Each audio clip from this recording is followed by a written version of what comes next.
মানুষ আপনারা হয়তো দেখে থাকবেন, আমরা যখন সালাহ আদায় করি আমাদের মন তখন শুধু ঘুরে বেড়ায়। যেমন ধরুন, একজন ছাত্র তার কোনো একটা পরীক্ষা দেওয়ার পর যদি সে সালাহ আদায় করে, সে সেই সময়ে তার পরীক্ষার খাতার কথায় চিন্তা করতে থাকে। সে তখন ভাবতে থাকে, আমি 2 নম্বর প্রশ্নে যে উত্তরটা দিয়েছি সেটা না লিখে আমার এটা লেখা উচিত ছিল। যদি কোনো ব্যবসায়ী সালাহ আদায় করে, সে চিন্তা করতে থাকে যে আজকে আমি কতখানি লাভ করলাম, কতগুলো জিনিস আমি বিক্রি করলাম। যদি একজন গৃহিণী সালাহ আদায় করে, সে তখন হয়তো ভাবতে পারে যে আমার স্বামীর জন্য আজকে আমি কি রান্না করব, বিরিয়ানি রান্না করব নাকি পোলাও। এটা খুবই স্বাভাবিক যে সালাতের সময় আমাদের মন শুধু এখানে ওখানে ঘুরে বেড়ায়। আমাদের মন ঘুরে বেড়ায় কেন? এর কারণ হলো আমাদের মানুষের মন আসলে খালি, আর এই মন খালি থাকতে পারে না, সেজন্য মন ঘুরে বেড়ায়। বেশিরভাগ মুসলিম সালাহ আদায়ের সময় যেগুলো আমরা বলি সেগুলো জানেন। সূরা ফাতিহা, পবিত্র কোরআনের আরো কিছু আয়াত, পবিত্র কোরআনের কয়েকটা ছোট ছোট সূরা, এগুলো আমরা সালাতের সময় বলি। মুসলিমরা আমরা এগুলো এত যান্ত্রিকভাবে পড়ি যে আপনি যদি কোনো মুসলিমকে ঘুম থেকে ডেকে তোলেন আর তাকে সূরা ফাতিহা বলতে বলেন, সে এই কাজটা 100 মাইল স্পিডে করতে পারবে। আলহামদুলিল্লাহ রাব্বিল আলামিন আর-রাহমানির মালিক ইয়াউমিদ্দিন, একেবারে যান্ত্রিক। যেহেতু এটা যান্ত্রিক, আমাদের মনের খুব সামান্য একটা অংশ এখানে ব্যস্ত থাকে।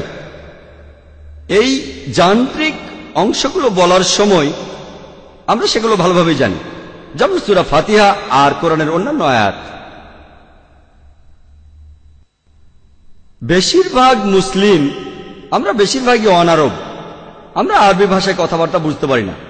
আর যেহেতু আমরা সালাতের সময় যেটা পড়ছি সেটা বুঝতে পারছি না, তখনই এই সম্ভাবনাটা দেখা দেয় যে আমাদের মন চিন্তা করবে। সেজন্য মন যাতে এইসব চিন্তা না করতে পারে, আমরা সালাতের সময় আরবিটা পড়ব, আর একই সাথে আমরা এই আরবি আয়াতগুলোর অর্থ বুঝতে চেষ্টা করব। যদি ইংরেজি জানেন, ইংরেজি অনুবাদটা মনে করেন। যদি আপনি উর্দু জানেন, উর্দু অনুবাদটা মনে করেন। যদি আপনি হিন্দি জানেন, হিন্দি অনুবাদটা মনে করেন। যদি মারাঠি ভাষা জানেন সেটা মনে করেন। যদি গুজরাটি ভাষা জানেন সেটা মনে করেন। আপনি সেই ভাষার অনুবাদটা মনে রাখেন যে ভাষাটা আপনি সবচেয়ে ভালো জানেন। যেমন ধরুন, আমরা যখন সূরা ফাতিহা পড়ি, বিসমিল্লাহির রহমানির রহিম, দয়াময় ও পরম দয়ালু আল্লাহর নামে শুরু করছি। আলহামদুলিল্লাহি রাব্বিল আলামিন, সকল প্রশংসা জগৎসমূহের মালিক আল্লাহর। আর রহমান রহিম, যিনি দয়াময় এবং পরম দয়ালু। মালিক ইয়াউমিদ্দিন, তিনি কর্মফল দিবসের মালিক। ইয়াকা নাবুদু ওয়া ইয়াকা নাস্তাইন, আমরা শুধু তোমার ইবাদত করি, শুধু তোমার সাহায্য চাই। ইহদিনাস সিরাতাল মুস্তাকিম, আমাদের সরল পথ দেখাও। ইহদিনাস সিরাতাল মুস্তাকিম সিরাতাল লাযিনা আনআমতা আলাইহিম গায়রিল মাগদুবি আলাইহিম ওয়ালাদ-দাল্লিন, তাদের পথ যাদেরকে তুমি অনুগ্রহ দান করেছো, এবং তাদের পথ নয় যারা ক্রোধ নিপতিত, আর তাদের নয় যারা পথভ্রষ্ট। যখন এই সূরা ফাতিহা আপনি পড়বেন অথবা আরবিতে অন্য আয়াত পড়বেন, একই সাথে অর্থটাও মনে করুন, আর আপনার মন তখন ঘুরে বেড়াবে না। কারণ এতে করে আপনি সালাতের সময় যে আরবি পড়ছেন সেটার অর্থ মনে রাখতেই মন ব্যস্ত থাকছে।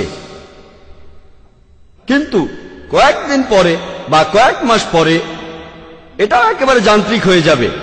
আমাদের মন খুব শক্তিশালী। আপনি আরবিটা পড়বেন আর অর্থটা মনে করবেন, কারণ আমাদের মন খুবই শক্তিশালী। এখানেও সম্ভাবনা থাকে যে মন অন্য চিন্তা করবে, কিন্তু সম্ভাবনাটা কম, কারণ মনের খুব ছোট্ট একটা অংশ আরবি পড়ায় ব্যস্ত থাকবে। আর আপনার মনের যে বাকি অংশটা তখন অর্থ মনে করবে। অন্য চিন্তা করার সম্ভাবনা কম, তারপরও মন চিন্তা করতে পারে। মনের এই চিন্তা দূর করার জন্য আপনি আরবিতে আয়াতগুলো পড়বেন আর সেগুলোর অর্থ মনে করবেন। এছাড়াও আপনি মনোযোগ দেবেন যে আয়াতগুলো পড়ছেন আর তার অর্থ মনে করছেন। একজন মানুষ দুটো জিনিসের উপরে 100% মনোযোগ দিতে পারে না। দুটো জিনিসের উপর 50% মনোযোগ দেওয়া যায় বা 80% 20%, কিন্তু 100% দুটো আলাদা জিনিসের উপরে কেউ মনোযোগ দিতে পারে না। তাহলে যত বেশি মনোযোগ দেবেন আপনার মন ততখানি কম ঘোরাঘুরি করবে। মনের এই ঘোরাঘুরি বন্ধ করতে আমরা আরবি আয়াতগুলো পড়ব, আয়াতের অর্থ বুঝব আর সেই অর্থের উপর মনোযোগ দেব। তাহলে ইনশাআল্লাহ আমাদের মন ঘোরাঘুরি করবে না।